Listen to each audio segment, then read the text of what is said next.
this is Billy Peterson again with Harnessing Your Wealth.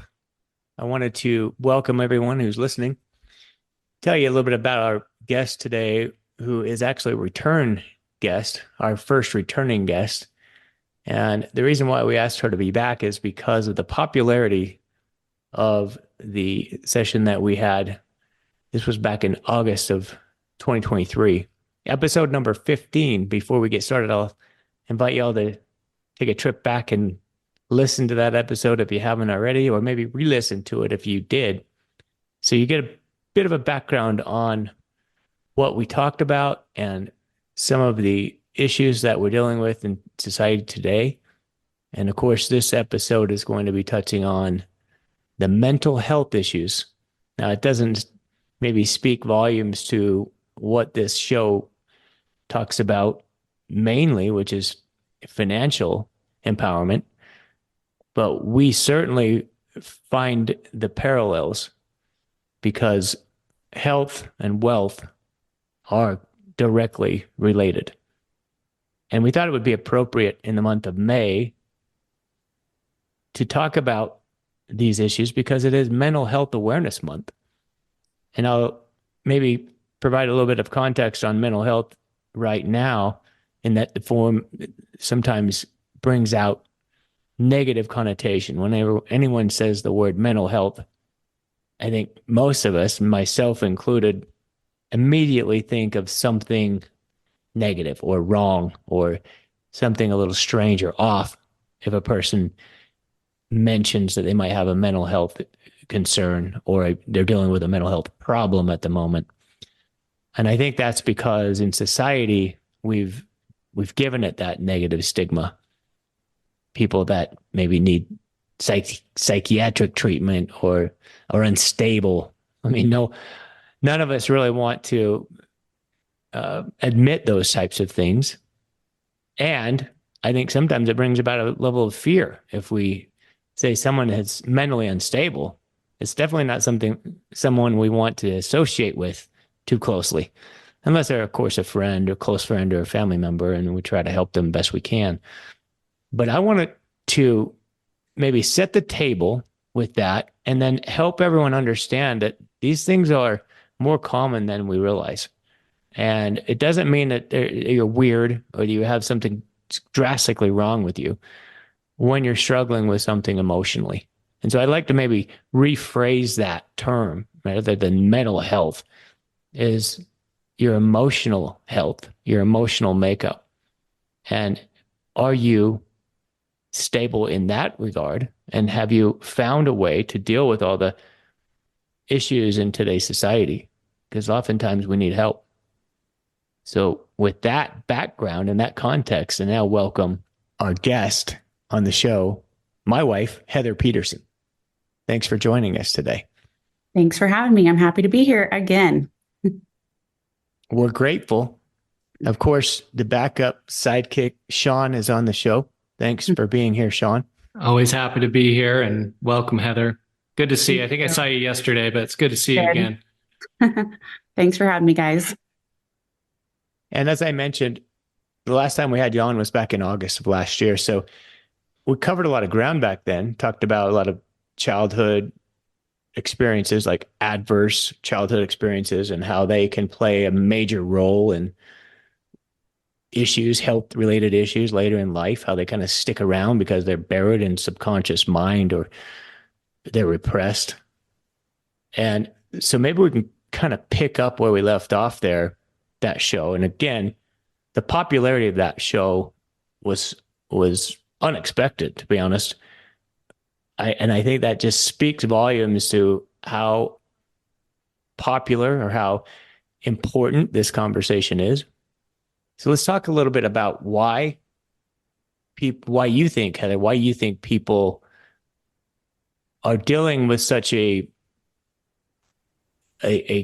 large volume of issues with their health and with depression and anxiety, and where all that comes from, and why you think that is in today's society. Sure. I think it looks different for every, you would say, age bracket. The baby boomers, they're all going to look at differently than maybe the teenagers versus the 40 and 50-year-olds. versus, the young tweens. And so I really think we have to say, why is this an issue for each age group, and how does it all blend us together, and why is it such an issue in today's age? I would say from a larger perspective, it's a lack of connection. Think of all the time we spend on all of our phones and how much time we actually intentionally spend connecting with our kids, our spouse, our employees, right? Employers. How often are we connecting and caring what was going on in everyone's lives? A lot of times we're just spinning our wheels, trying to get through the day, being the best parents we can, grandparents, whatever that looks like for you.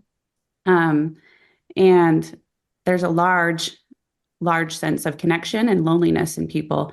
And so that kind of sets the stage for most mental health, is this lack of connection. And for those who don't know, I'm a mind-body coach. For those listening for the first time, I deal with people in chronic pain, disease, and emotional turmoil. And so I help them overcome those things, not just get rid of them for a short time, but actually overcome these big things.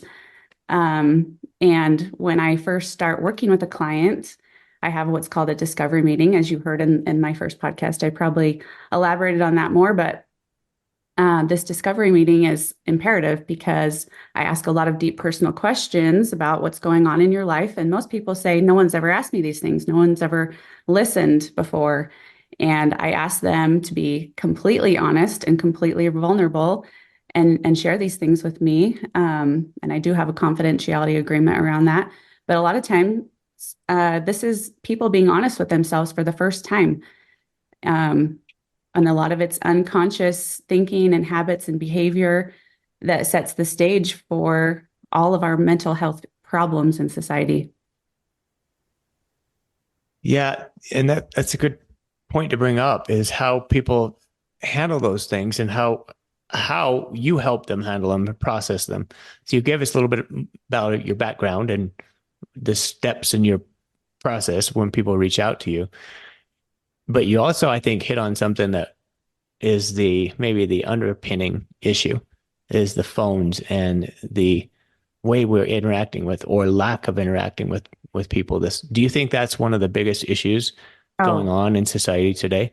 Absolutely. I think every client, that is the basis of their pain. They feel alone and they feel disconnected from their family, from even the outside world. And people don't know how to interact. You go to the grocery store and you don't even make eye contact with the person checking you out. It's a huge sense of disconnect. And if we were to go back to the 50s, 60s, 70s, it was a different way of life. If you drive into Morgan County, people are going to wave at you and you don't know them. And it feels weird to people who aren't familiar with the way we are in our city. So there's a huge sense of disconnect. I have pretty much every client I work with feels disconnected in some way, or feels not heard or validated, whether that's their current circumstances, their traumas that they've been through, or their childhood belief systems where this is just the way it is. Or just, my mom and dad just said, get to work and, put your head down and quit complaining, quit crying about it, and just keep plowing through. And I think that's a huge disservice. I mean, I feel it's kind of can go both ways, where you learn to be tough, but on the opposite end, I think a lot of us are too hardened, where we can't open up and be vulnerable and share things and connect, because I don't know about you guys, but I feel more connected to the people where I share a common bond, and I feel like they're more human than perfect. What about social media? It seems like everybody's posting their best life, right? They're not posting, let's be honest, they're not posting the truth, the fight with the spouse, or the disappointment they had at work, or something like that. So I think people often see social media and they're like, oh man, I'm not like that person. They're doing way better than me. And I think people lose context of, hey, that's not always reality. And we start comparing ourselves, right? Like, oh, they're on another trip, or they got this promotion. What am I doing with my life? I think there's a tendency for that to happen too. Do you see that a lot? Oh, yes, for sure. And I immediately thought of, COVID when COVID hit and we were all homebound and no one was flying on any vacation, no one was doing anything exciting and wonderful. It totally leveled the playing field, I think, for a lot of people. And for me, I was like, oh, good, they're not going on a trip. I'm not alone in this. I'm also sitting at my house. Mhm. But now we're back in it and we've got these young teenagers where they think they need to always go and do and have all these things, and we're doing a huge disservice to them. And I know Billy and I have had countless conversations with each other, with our kids, about we just need to put our phones away and how hard that is to do. It's such a simple thing, and it is so hard to just set that down and be present, because we're constantly tied to information and it's that stimulation, and it's really doing us a huge disservice to our mental health. I find the same thing, with the social media. It's kind of like, why do people have a TV service anymore? Like Kate Mhm. and I sit at home and maybe the TV's on, but we're not watching it. We're not connecting into a show or something. We're scrolling, right? Mhm. And it's Absolutely. almost like a weird addiction. And then, all right, I'm on social media, but then, oh, there's an email from Billy or Kate. It's like, okay, now it's work time. And it's like 9 o'clock at night. And where do you find the time to disconnect and reconnect with either yourself or your spouse or your friends and family? It's difficult to do. And I'm guilty as it, as charged as everybody else. So it's tough. Well, we get habit. We develop habits and it's routine and it's, they call it those little endorphins, those chemicals that we Mhm. feel when we're constantly scrolling. And then how often have we sat there and looked at our phone and come back to reality and snapped back to the moment, thought, what have I just been doing with my life for the last hour? Of course, that's for the most part a waste of your time. But Heather, with regards to all of that and kind of the context around it, and you're working with clients regularly every day, and people are calling you all the time to seek help. And we're not just talking about help from anxiety and depression. We're talking about all sorts of conditions. People that just can't figure out why they don't feel good or why their life is a mess or where things went wrong. Um, what are some of the conditions that you're seeing people not only dealing with regards to the current world we're in, like pain conditions, disease? What are the most common things you're seeing? And then what do you attribute those to for the most part?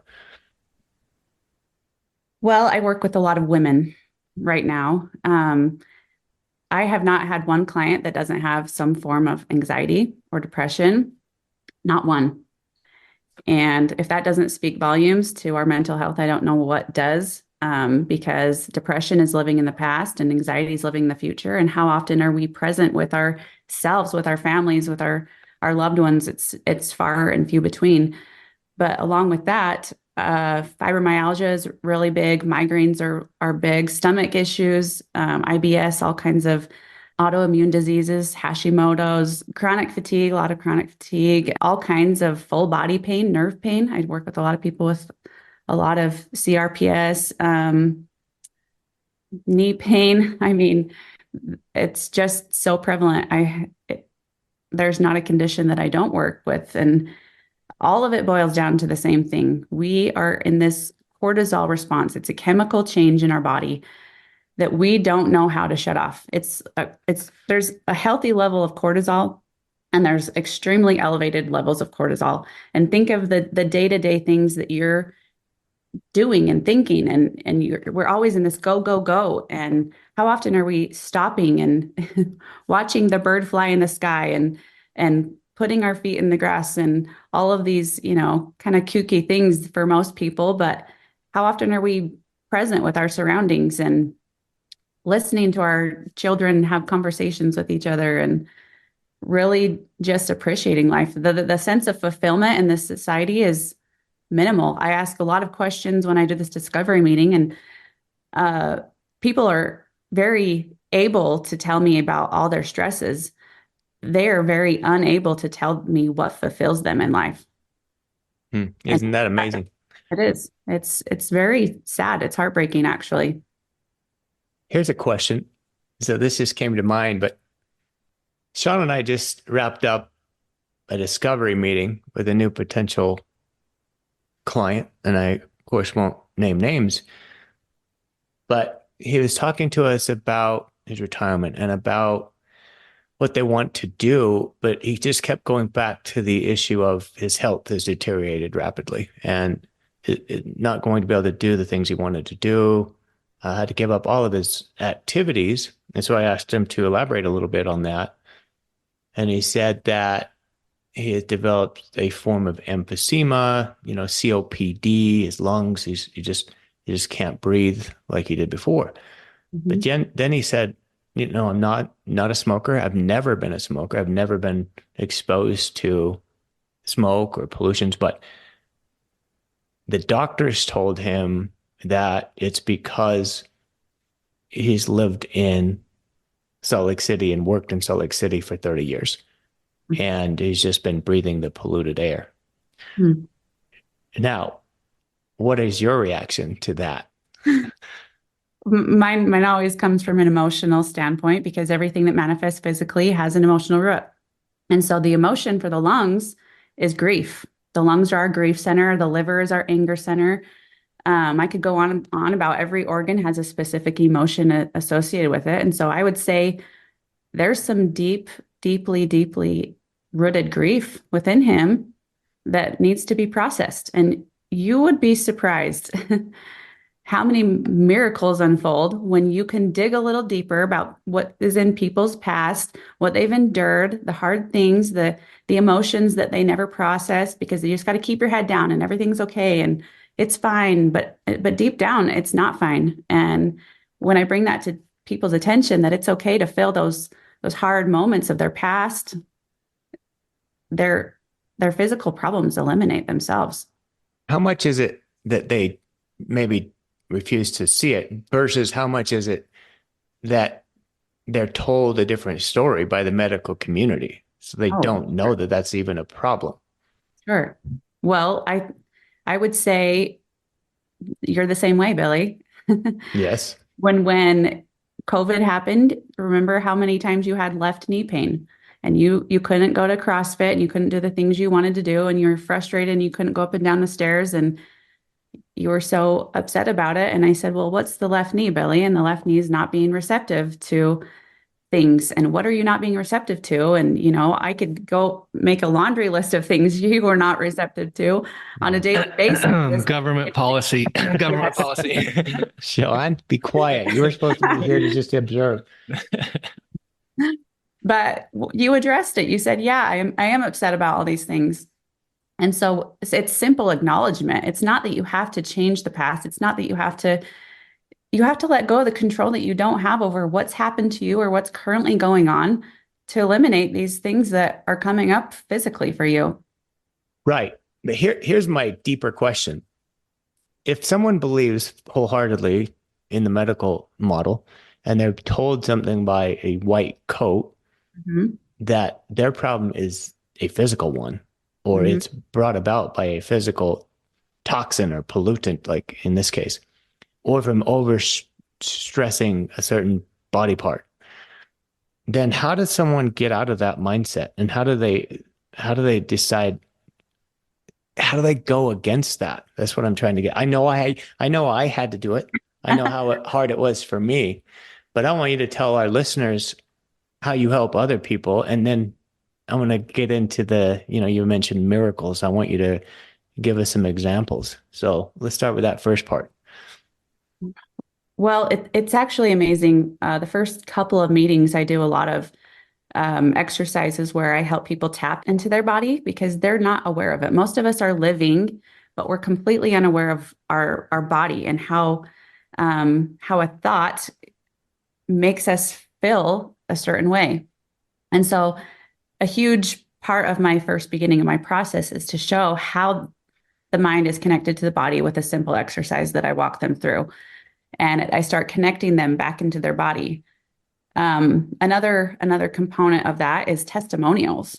There's countless testimonials out there. Thank you, drsarno.org. You can go to Amazon and look at any doctor a Dr. Sarno book or a Dr. Joe Dispenza book, and you can find countless testimonials. You can go to Joe Dispenza's website and you can find all the videos. You can go to Steve Ozanich's Wall of Victory on YouTube and find countless videos. And so a lot of times I point these videos of these people who have overcome their very condition that they have to see what's available to them, and that other people are overcoming it. And Dr. Joe calls it running the 4 minute mile, right? It used to be impossible. And every time somebody gets it quicker, then people say, oh, I can do that too.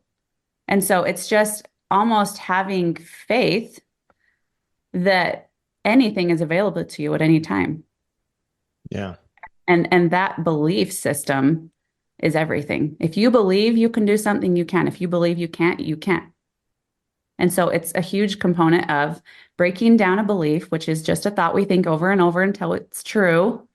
And before we can think a thought, we have to have an emotion before we think a thought, right?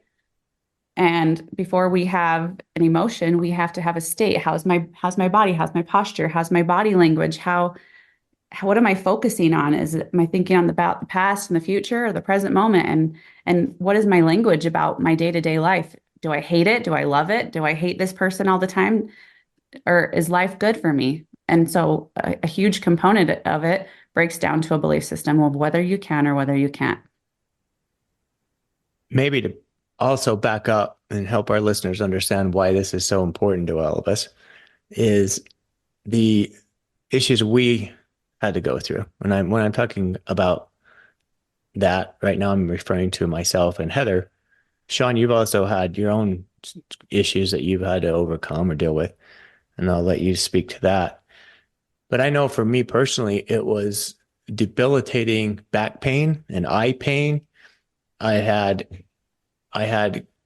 acid reflux, they call it GERD. They have to give it a label. They have to give these things a label of a disease.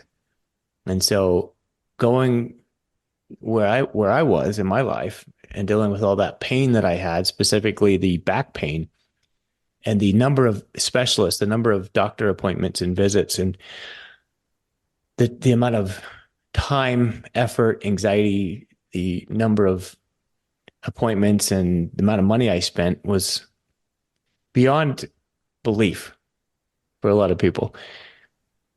Ultimately came to the conclusion after, I found another, just kept spinning my wheels over and over and looking at different Facebook posts or Google posts. And then you find a post that has a certain symptom. And then you think, well, yeah, that's probably me. That might be me. That might be the condition that I have.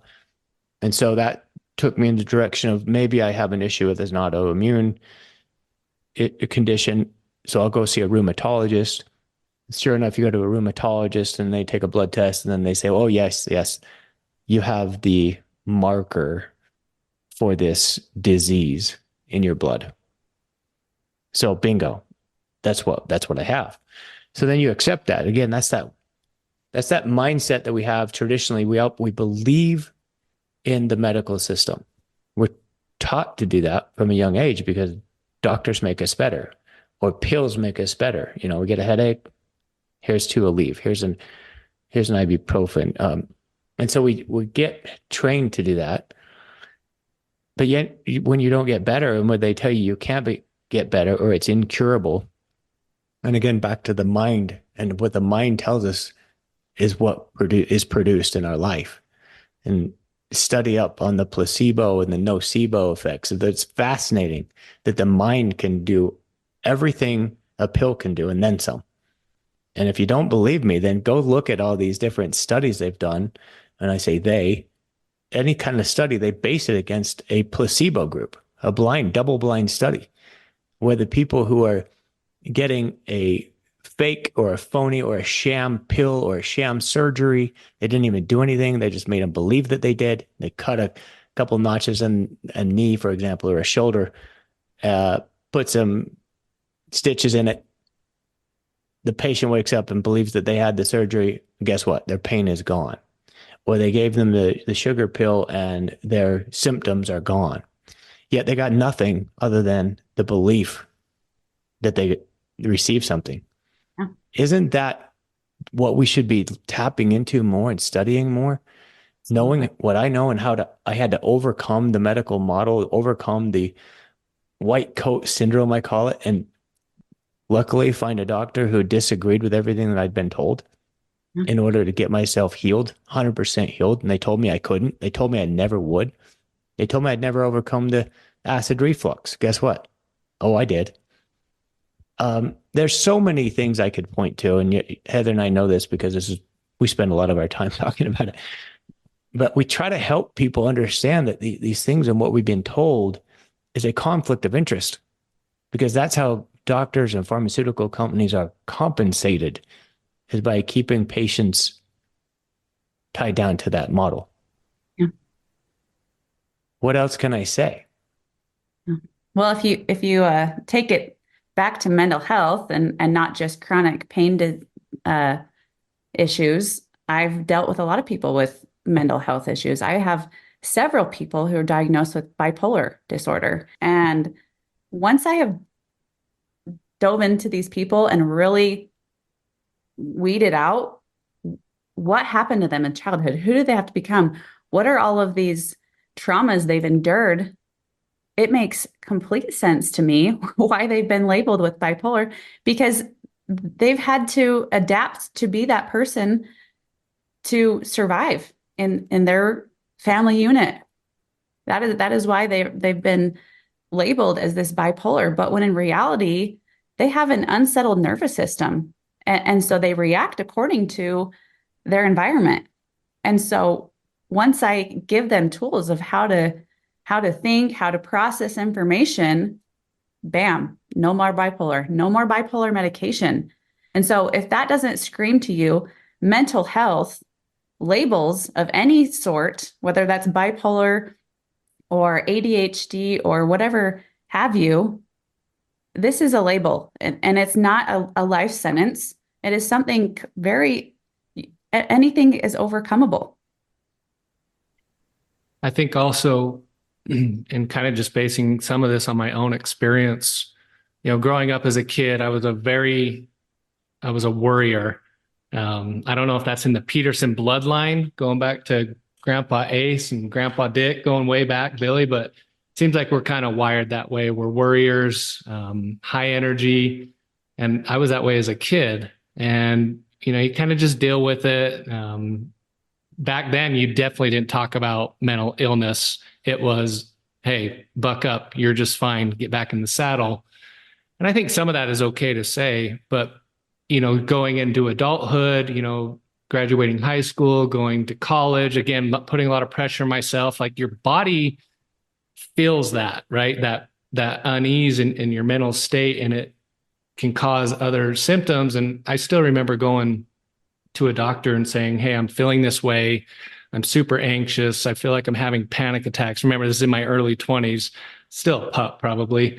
And the answer was, well, here's this prescription, start taking it. And I still remember thinking, I don't want to do that. And this just seems like a quick fix, and everyone wants a quick fix, right? And I just thought, when do I feel my best? When do I feel okay? And it's usually like after some sort of activity, okay? Like a walk, a lift workout, a CrossFit workout, a hike, talking with someone about it. That's when I realized, okay, this is a better path than the quick fix. And it seems like everyone is after that, where it's just, oh, you have this symptom, here's a pill. Okay, well, this pill might cause this symptom. Here's a pill for that. And before you know it, that cycle is endless.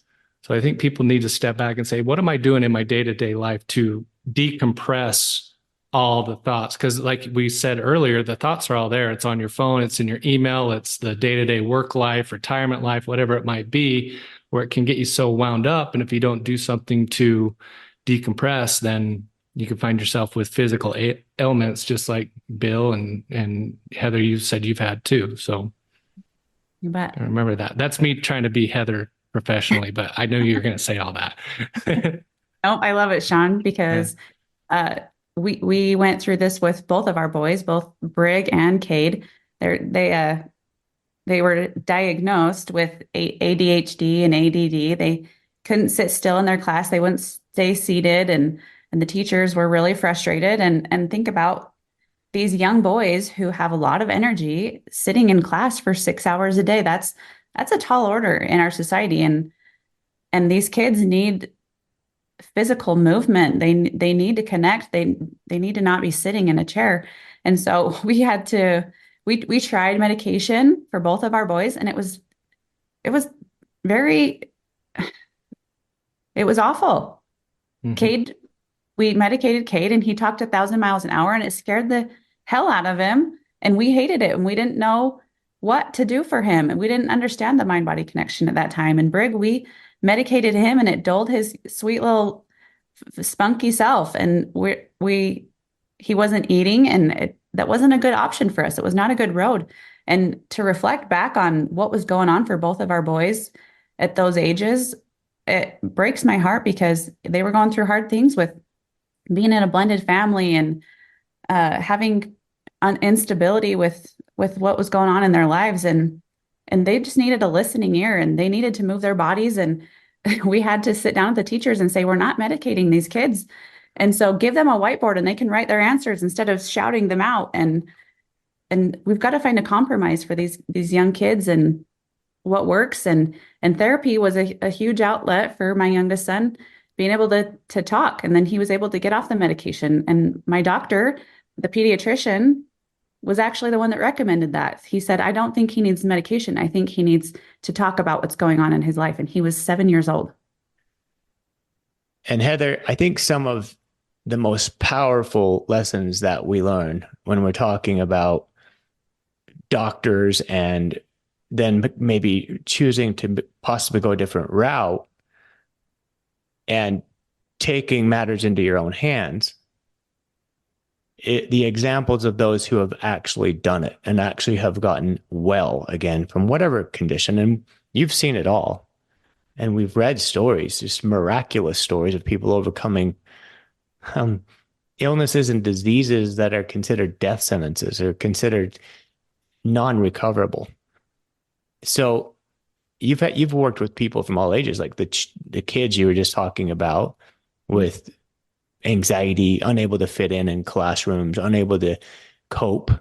And I know there for a while you were getting one after another, moms bringing their young children to you.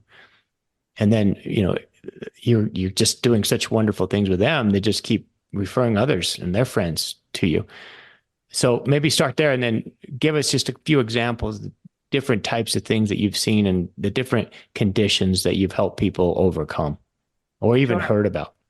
Sure. I will say this, as I've worked with young kids as young as 7, I think the better idea, instead of me working with the child, I think therapy's good to an extent with children, but I feel like working with the parents is more important to begin with, because if you can give the parents the tools, they can cater them to fit their needs, these children's needs. And so when the parents are empowered and the parents have these tools, the family unit functions much better than just trying to change the child and not the rest of the family unit. And so I feel when parents come to me to work with their children, I say, I would prefer to work with you first, because we teach these habits and these behaviors and these thoughts to our children who pattern their behavior after us. And so I think that's where we start. We start with the parents. As far as things people have overcome, I mean, I see it every day. I hear about it every day. I'm constantly reading emails from clients and corresponding with what's going on with their thought processes. And it's so rewarding to find people who are homebound and on disability and all of these things, that they're now able to get out and live life. And people who once thought, this is going to be my life forever, I'm never going to be able to walk, I'm going to be tied to a walker. And I mean, from not even being able to get out of bed to fully functioning adults going back to work. being off of disability, I mean, that's where our society needs to go, because we are so quick to put people in a bracket where they say, okay, this is your life now. This is your label. This is your path. There's nothing more for you. And so you give people their life back. When you can change thoughts and habits and behaviors, your chemical makeup in your body goes from cortisol and adrenaline to serotonin and oxytocin. And chemically, you're making something completely different. The body cannot heal when it's running from a wild bear in the fight or flight mode. But if you can get the body to relax, you can have logic and reason, then you can be creative, and then you can actually believe that something better is out there for you.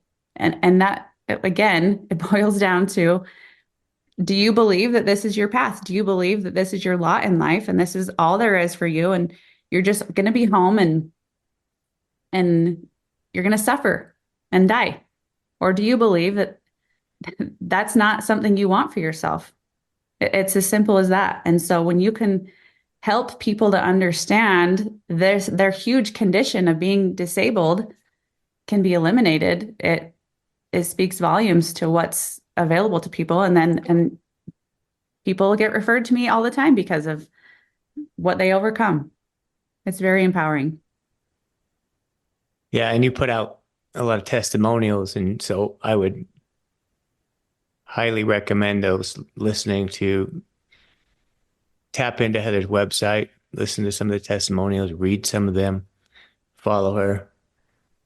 You know, when I was trying to overcome my problems health-wise, what helped me more than anything was to read and reread and continue to immerse myself in the stories of those who have overcome, the stories of those who went against what they were told and who actually did something different.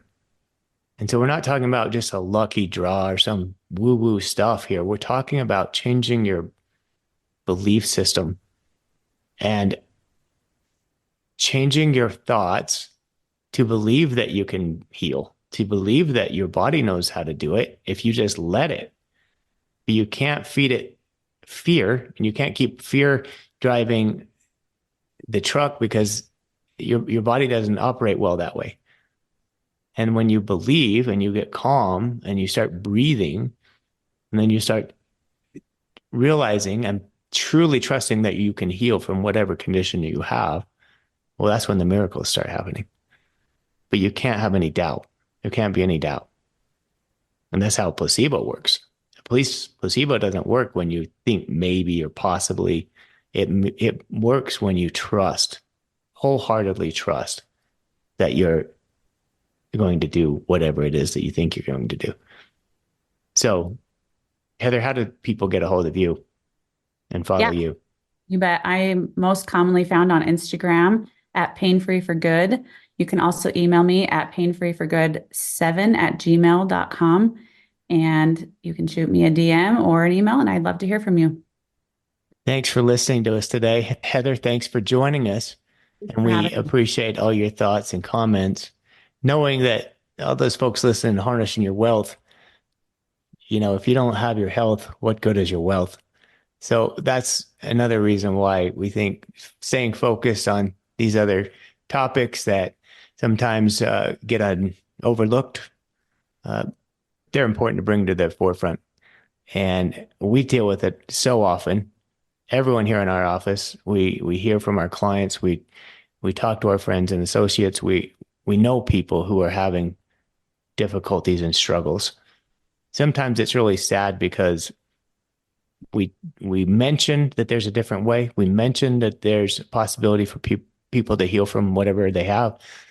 And the sad part is too many people won't listen to that. They would rather stay in the mindset that they're in because they think that that's the only answer for them. And that's the sad truth. But Heather has the answer for you. And I would encourage all of you to reach out to her, follow her, and open your eyes to the possibilities. I know that's what changed my life, and I got my life back. So thanks, Heather. Thanks for having me, guys. Appreciate Thank you, it. Heather. Everyone take care out there. We'll talk to you again. See you on the next show.